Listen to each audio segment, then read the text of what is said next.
Vous pensez que s'il y a bien un film dont on aurait pu se passer, c'est l'adaptation ciné de La Petite Maison dans la Prairie. Ça tombe bien, nous aussi. C'est malin, cette chanson va me hanter toute la journée.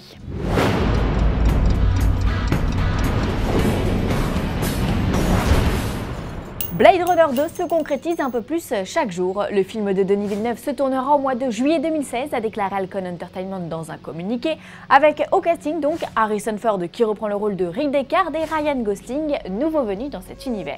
Et c'est l'immense Roger Deakins qui sera le chef opérateur attitré du film. Pour ceux qui ne connaissent pas, Roger Deakins est entre autres le directeur photo des frères Coen. Au cours de sa carrière, il a reçu 13 nominations aux Oscars, mais reparti bredouille à chaque fois. D'ailleurs, il est nommé cette année pour son boulot sur Sicario, mais face à The Hateful Eight et The Revenant, soyons honnêtes, il a peu de chance de remporter la statuette.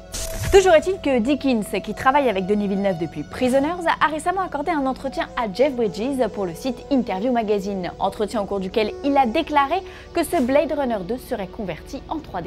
Il faut dire que même si le chef opérateur n'est pas un grand fan de la 3D, l'univers de Blade Runner s'y prête plutôt bien avec ses néons, ses dimensions gigantesques et ses longues perspectives.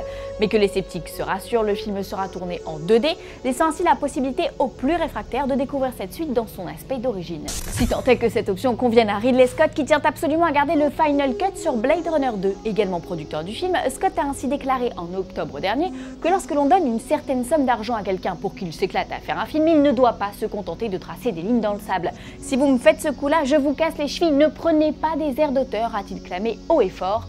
Des propos pour le moins étonnants dans la bouche d'un homme qui s'est battu corps et âme pour imposer sa vision de Blade Runner à Warner en son temps.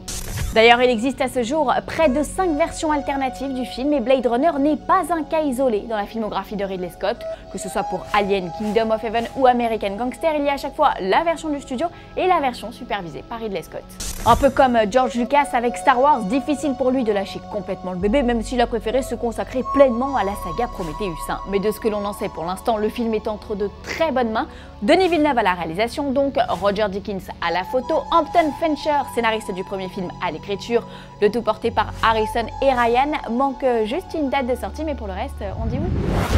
Aussi étoilé que David Duchovny, dont le nom est à jamais gravé sur le Walk of Fame d'Hollywood. Voici les news en bref. 13 ans après Le Monde de Nemo, la suite débarque dans les salles. Ça s'appelle Le Monde de Dory et comme son titre l'indique, le film se consacrera au poisson chirurgien devenu tout aussi populaire que Nemo ou son père marin.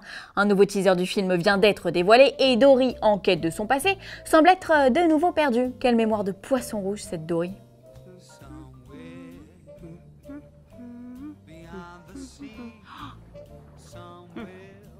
What that means.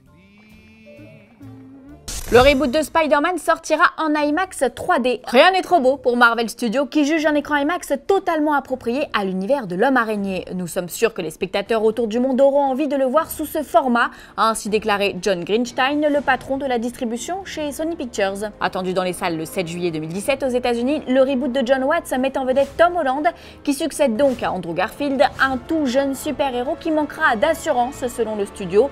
Début des présentations dès le mois de mai avec la Civil War où Peter Parker devrait faire une apparition. Aujourd'hui dans le coin des fansoniens, on répond à Eva S qui souhaiterait avoir des infos sur la saison 4 de Sherlock. Eh bien Eva, il va falloir être un tout petit peu patiente car Sherlock ne reviendra pas avant 2017 sur la BBC.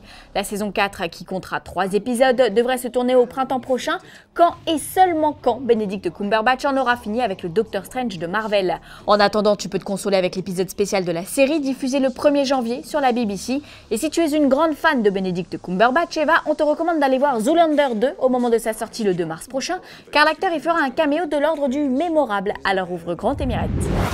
Fanzone, c'est fini pour aujourd'hui, mais vous pouvez nous retrouver sur YouTube en vous abonnant à la chaîne Fanzone et à la chaîne Allociné.